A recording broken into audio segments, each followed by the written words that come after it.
Japan में जो जैन है वही तो भारत में ध्यान है। बुद्ध ने यही ध्यान, यही बुद्धत्व संसार को दिया था। और जहां तक काइजन की संकल्पना है, ये वर्तमान में हमारे इरादों को मजबूती की, निरंतर आगे बढ़ने की हमारी इच्छा शक्ति का एक जीता जागता सबूत है। आप में से बहुत से लोग जानते हैं कि काइजेन का लिटरल मीनिंग होता है इंप्रूवमेंट, लेकिन इसका आंतरिक अर्थ और भी ज्यादा व्यापक है। ये सिर्फ इंप्रूवमेंट नहीं, कंटिन्यूअस इंप्रूवमेंट पर बल देता है। साथियों, जब मैं मुख्यमंत्री बना तो उसके कुछ समय बाद काइजेन को लेकर गुजरात में पहली बार गंभीर प्रयास शुरू हुए थे।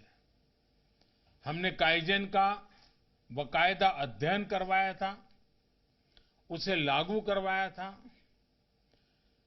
और 2004 का समय था जब पहली बार एडमिनिस्ट्रेटिव ट्रेनिंग के दौरान काइजेन पर इतना जोर दिया गया था। फिर अगले साल 2005 में गुजरात के टॉप सिविल सर्वेंट्स के साथ चिंतन शिविर हुआ तो सभी को हमने काइजेन की ट्रेनिंग दी। फिर हम इसे गुजरात की शिक्षा व्यवस्था तक ले गए, अनेक सरकारी कार्यालयों तक ले गए। जिस कंटिन्यूअस इंप्रूवमेंट की बात मैं यहां कह रहा था, वो भी लगातार जारी रहा। हमने सरकारी दफ्तरों से ट्रक भर भर के बेवजह का सामान बाहर किया, प्रक्रियाओं में सुधार किया, उन्हें और आसान बनाया। इसी तरह हेल्थ डिपार्टमेंट में भी काइजेन की प्रेरणा से बहुत बड़े बड़े सुधार किए गए।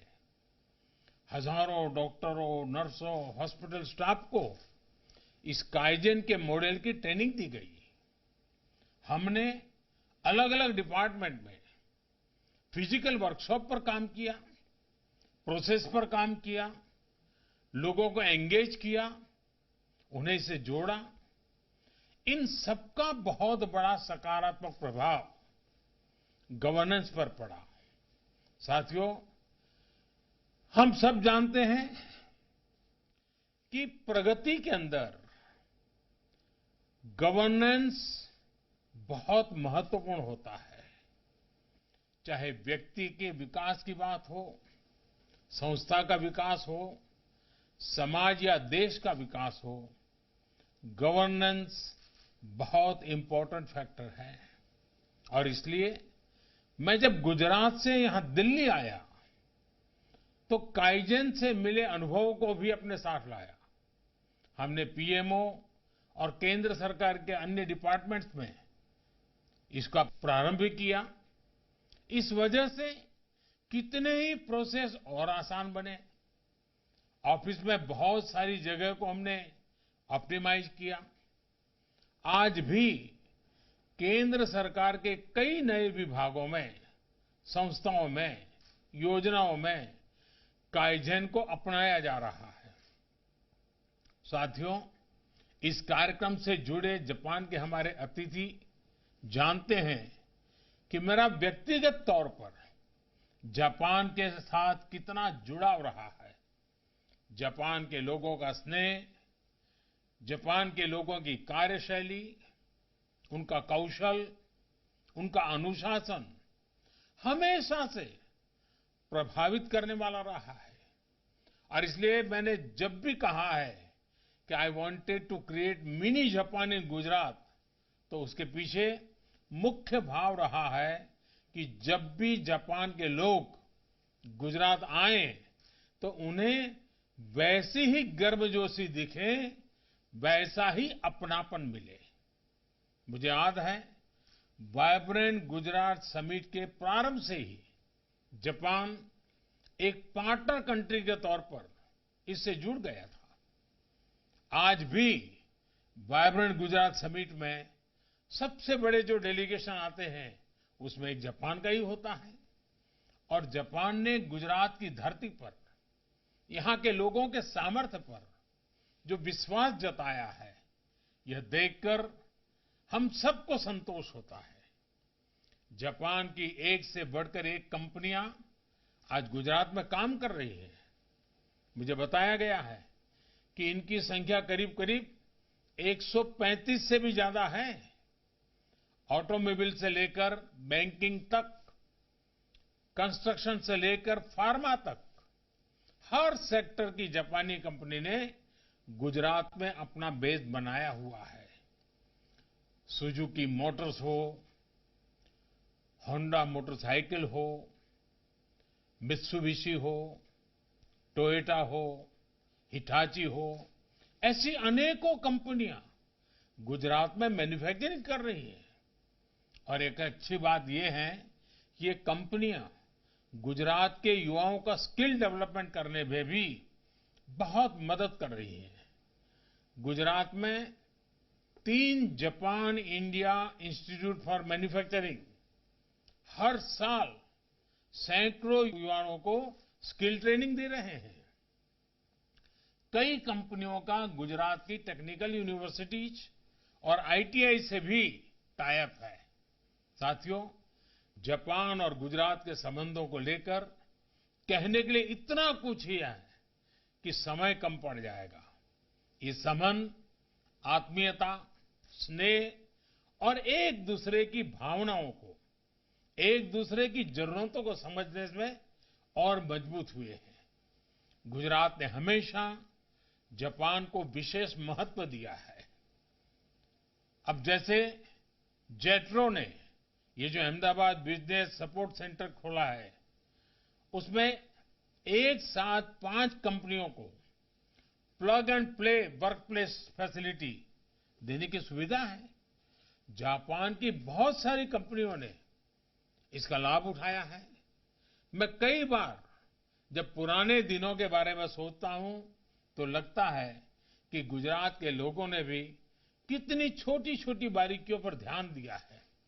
मुझे याद है, मुख्यमंत्री के तौर पर एक बार मैं जापान के डेलीगेशन के साथ बातचीत कर रहा था, तो इनफॉर्मली एक विषय उठा।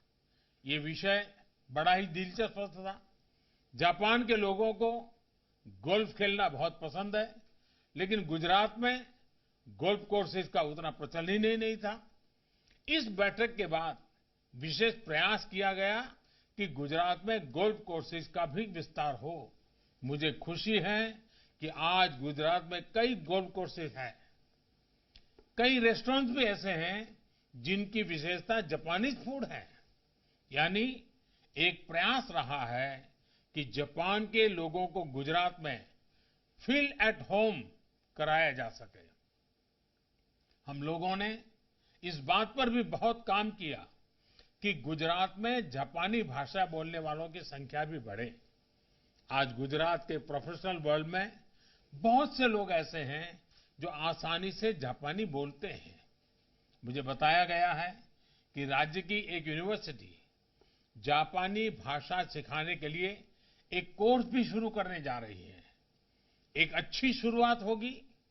मैं तो चाहूंगा कि गुजरात में जापान के स्कूल सिस्टम का भी एक मॉडल बने। जापान के स्कूल सिस्टम में वहां जिस तरह आधुनिकता, श्रम और नैतिक मूल्यों पर जोर दिया जाता है, उसका मैं बहुत प्रशंसक रहा हूं। जापान के ताइमिल स्कूल में मुझे जाने का अवसर मिला था और वहां बिताए पल मेरे लिए एक प्रकार से यादगार है। उस स्कूल के बच्चों से बात करना मेरे लिए आज भी एक अनमोल अवसर मैं कह सकता हूं। साथियों, हमारे पास सदियों पुराने सांस्कृतिक संबंधों का मजबूत विश्वास भी है और भविष्य के लिए एक कॉमन विजन भी। इसी आधार पर पिछले कई वर्षों से हम अपनी special strategic and global partnership को लगातार मजबूत कर रहे हैं। इसके लिए पीएमओ में हमने जापान प्लस की एक विशेष व्यवस्था भी की है। जापान के पूर्व प्रधानमंत्री और मेरे मित्र श्रीमान शिंजो आबे जब गुजरात आए थे, तो भारत जापान रिश्तों को नई गति मिली थी। बुलेट ट्रेन प्रोजेक्ट का काम शुरू होने पर वो बहुत उत्साहित थे। आज भी उनसे बात होती है तो वो अपने गुजरात दौरे को जरूर याद करते हैं। जापान के वर्तमान प्रधानमंत्री श्रीमान योशिहिदे सुगा भी बहुत सुलझे हुए व्यक्ति हैं। पीएम सुगा और मेरा ये विश्वास है कि कोविड पैंडेमिक के इस दौर में भारत और जापान की दोस्ती, हमारी पार्टनरशिप ग्लोबल स्टेबिलिटी और प्रॉस्पेरिटी के लिए और ज्यादा प्रासंगिक हो गई है। आज जब कई वैश्विक चुनौतियां हमारे सामने खड़ी है तो हमारी ये मित्रता, हमारे ये रिश्ते दिनों दिन और मजबूत हो, ये समय की मांग है। और निश्चित तौर पर काइजन एकेडमी जैसे प्रयास इसका बहुत सुंदर प्रतिबिंब है।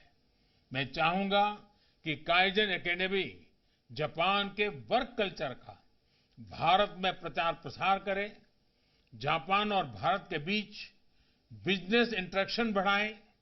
इस दिशा में पहले से जो प्रयास चल रहे हैं, हमें उन्हें भी नई ऊर्जा देनी है। जैसे गुजरात यूनिवर्सिटी और ओसाका के ओतेमोन गाकुइन यूनिवर्सिटी के बीच Indo Japan students exchange program है। ये प्रोग्राम 5 दशकों से हमारे रिश्तों की मजबूती दे रहा है। इसका और विस्तार किया जा सकता है। दोनों देशों के और संस्थानों के बीच में भी इस तरह की पार्टनरशिप की जा सकती है। मुझे विश्वास है हमारे ये प्रयास इसी तरह निरंतरता से आगे बढ़ेंगे और भारत जापान मिलकर विकास की नई ऊंचाइयां हासिल करेंगे। मैं आज इस कार्यक्रम के माध्यम से जापान को, जापान के लोगों को टोक्यो ओलंपिक के आयोजन के लिए भी बहुत बहुत शुभकामनाएं देता हूं। आप सभी का बहुत बहुत धन्यवाद।